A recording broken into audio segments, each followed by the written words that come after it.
Hey guys, it is me, Stace. I am back again today with another Cricut Explore video. We are also doing our 3D Thursday project. Today we are making this really cute box, very similar in size and shape to a pizza box. You can see that it's very narrow, a little window so you can see the goodies inside, and I'm using pony beads because I went to the store today to buy candy and completely forgot to candy. But you can fill it with whatever you like. It'll also be a really cute box for note cards. We're going to add a little belly band, and on this little arrow here, we're going to use the Cricut marker to draw the word for you. Of course, you can make it more personal. It can be to Stacy, to Sarah, to whoever you want it to be, and a little button to kind of tie everything together. All right, let's go to the computer and we will get started.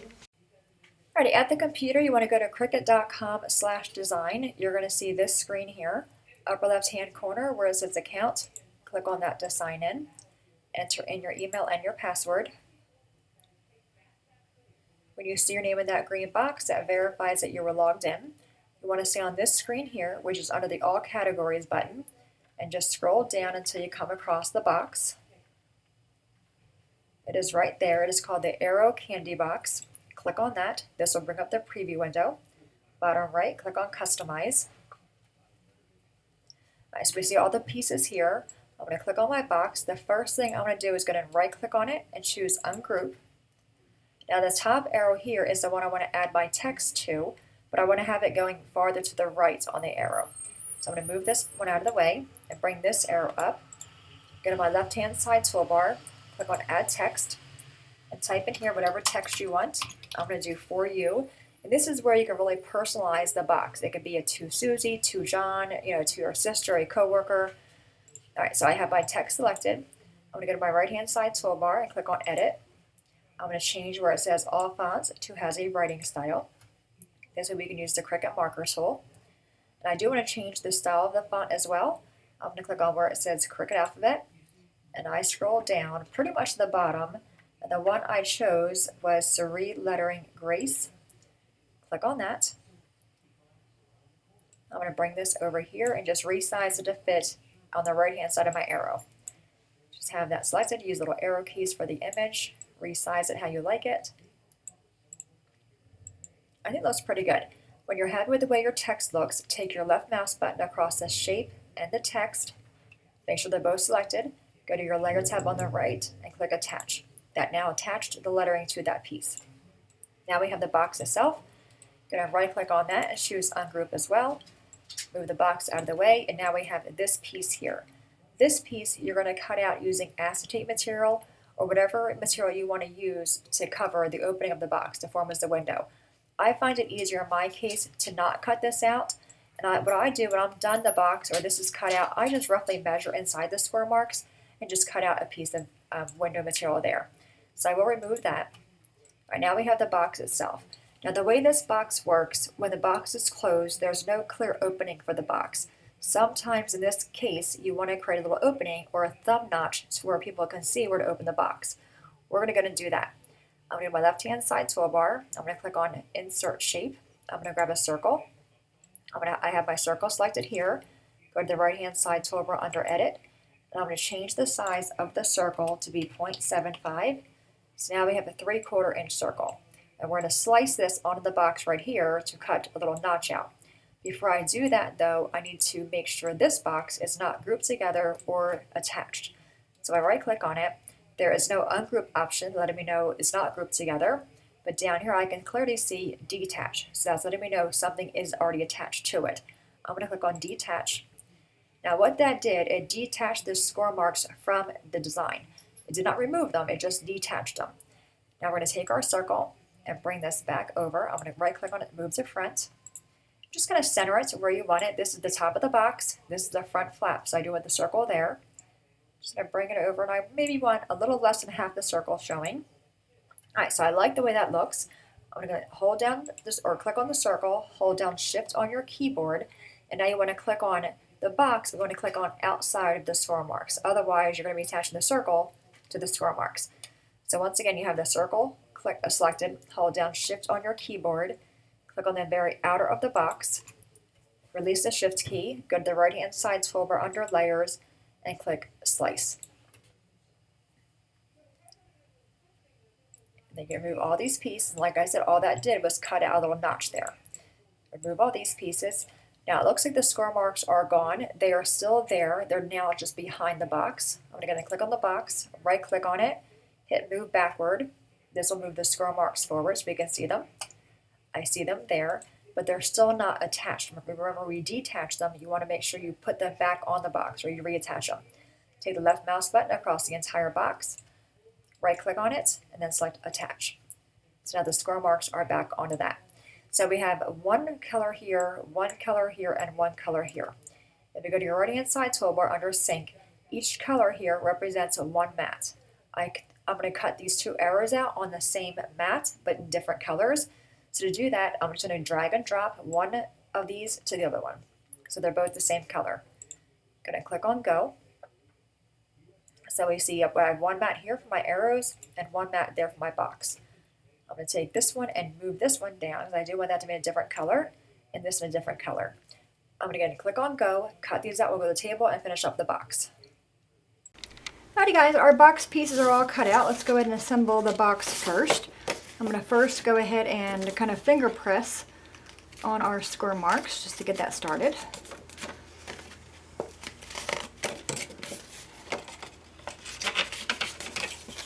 I find it easier when I'm making boxes or whenever I need to do scoring.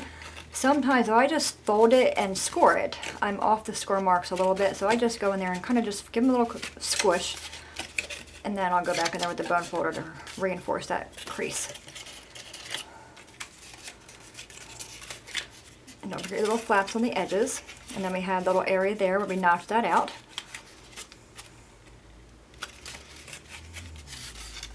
Alright, I think I got them all. Let's go in there with the bone folder and just give them a really good crease. Then we're going to cover the inside with our window material. Now you could use acetate if you want to. You can use a clear bag. You could use scrap-up paper and make it not be a window, you know, to where they can't see in it. But, you know, you can kind of decorate it with a paper of your choice if you want to. Alright, I think I may have gotten them all. Nope, the center one's right here. And this one right there. Okay, so what I did, I'm going to have this opened. I just measured roughly in there, and I want to say, I can tell you what it is real quick. I did, I think, 4 1/4 by 4. Okay, so I have just a piece of plastic bag. I'm going to take my glue, and I'm using the art glitter glue, and again, you can get this from maymaymadeit.com. She has the art glitter glue and also the fine tip that is sold separately. Or you can go to Amazon and just do a search there and get it there. But I swear by it. It's like the only glue I will use. It's a really, really good glue. I think once you use it, you'll be addicted to it. Alright, so I'm going to lay that down. And just kind of, with my fingers, just kind of squish all that, the window, to the outside. This I'm not going to get any glue showing through the front. Okay, just give it a second for that glue to kind of dry. It does dry really quick. Alright, now we're going to go ahead and put little, our little flaps here. Now you see you have flaps here and flaps here. You want all these flaps to be on top of the box. Okay, so you're going to put all the flaps toward the top. Alright, put some glue on this end over here and on this one over here. And just line up the sides and just take your fingers and just kind of hold it there for a minute. Let the glue grab. And do this side as well. This is a really cute little box. And again, this could be a Make It Now Monday project, but, you know, I thought, why not do it for a 3D Thursday? But again, y'all would save this box. You know, sometimes I'd find, you know, even though it's a Make It Now, in the Make It Now section, sometimes they take the project away, which is really aggravating because you want to go back there and recreate it and it's no longer there. So if you like something in the Make It Now section, go in there and customize it how you like it, or not, you know, and then save the file. You know, that way you're able to open it back up, even though the design may no longer be in design space. That was a hard one to get out. Alright, go in there, grab that one. So again, all of our tabs are on the top part of the box. Okay, so now we have the bottom, and we have this little tab here and here.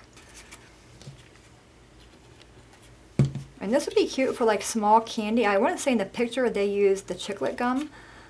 You could use Tic Tacs, just a small, like probably Lifesavers would look cute in that.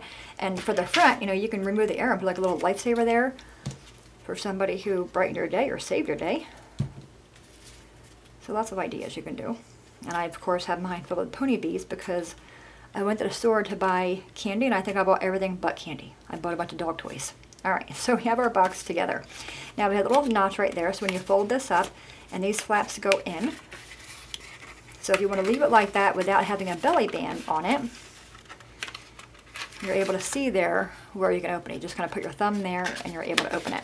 I also went ahead and made a liner for the inside, the same color brown I used for my outside, and this is 4.5 by 4.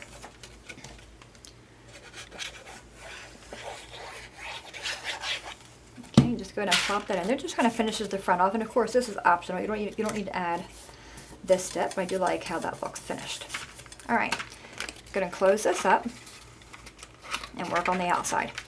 All right, so on the outside here, you can see I added a belly band. I believe the design said to use ribbon, but I had paper. So this is just a piece of 2 inches by 11, just from an 8.5 by 11 piece of cardstock. And I have the bulk of it going on the front, so when I flip it over, the seam will be on the back. I'm going to bring it over and just kind of pinch it. I'm not creasing it, just pinching it. Bring it down. You want it to be somewhat loose. Okay. Now I see where my creases are. Just go in there and fold them, and then give them the sharp crease of the bone folder. Now, of course, if you want to use ribbon, you can use that as well.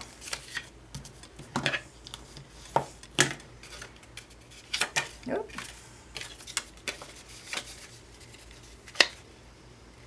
And since the inside of the box measures at least 4 inches, it'll be really cute, like a 4x4 note card set or a little 4x4 stationery set. Really cute. All right, let's go ahead and just give this a little test fit to see how we did. I'm pretty good.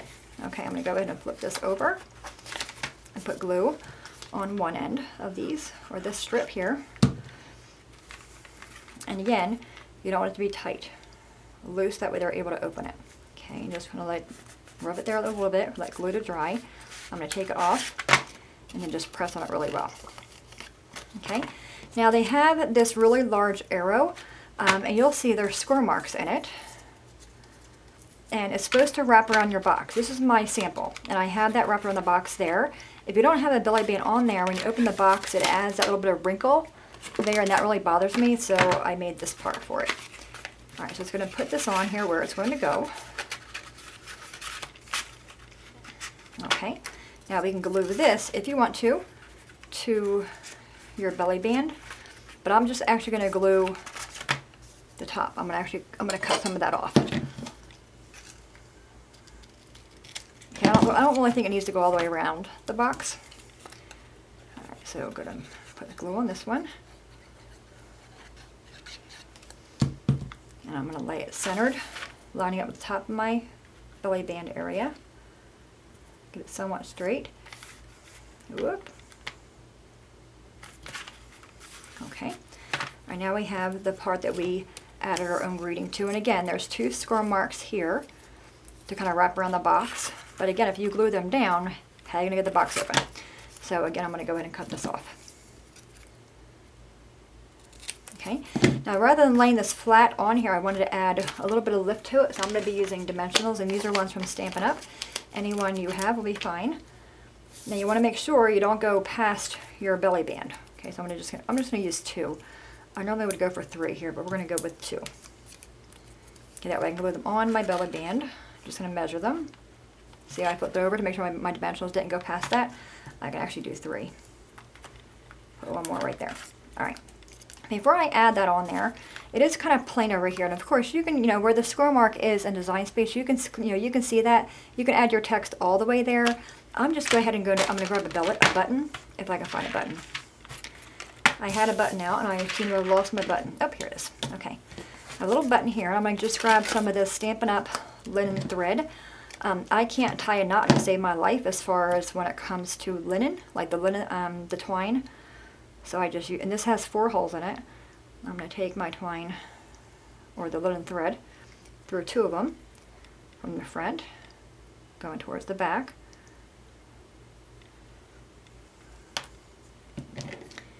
Cut that little piece off right there. Okay, so I'm just going to go a diagonal through the front. Okay, and then pull them through, and then bring them back through the front so I can form a bow on the front, hopefully.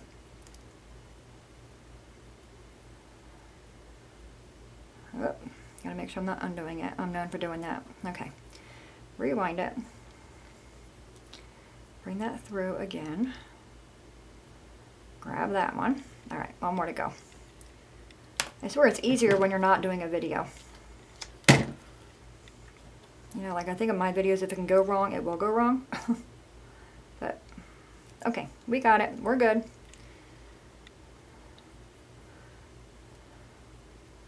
Okay. I'm just going to basically just tie it into a knot. Then I'll do the bow once I have it adhered to the front. Okay. And I'm going to use the dimensional on the back of that as well. So it'll give us more lift, and plus hold our stuff down. Let's bring our box over. Let's glue this on.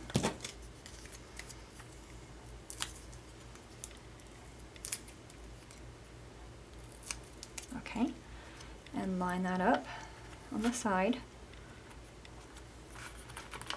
Okay, get the backing off this dimensional. And of course you could use a liquid glue here if you want to. And go ahead and put that down. I do find it's easier to tie the bow on the button when the button's secured down. And with the linen thread, I mean, you can just tie a pretty cute little bow, you know, because I think the linen thread ties so nicely. Much better and with me than the twine does. Okay, make it as big or as small as you want, and go ahead and cut the tails off. And there you have a really cute little box. Like I said, you're able to customize that, so you can say for Susie, for Stacy, whatever you want, then you can fill it with whatever you want. And again, we don't have no candy, so we're going to act like these pony bees are some delicious little yummy treats. Yeah, that's probably way too many. Nope, we're good. Okay, so we're just going to put that back on there, get rid of that little string of linen thread.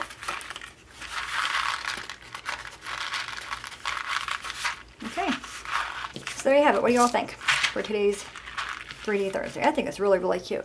Any questions at all, guys, please let me know. As always, thanks so much for watching. Have a great day, and I'll see you guys next time. Bye-bye.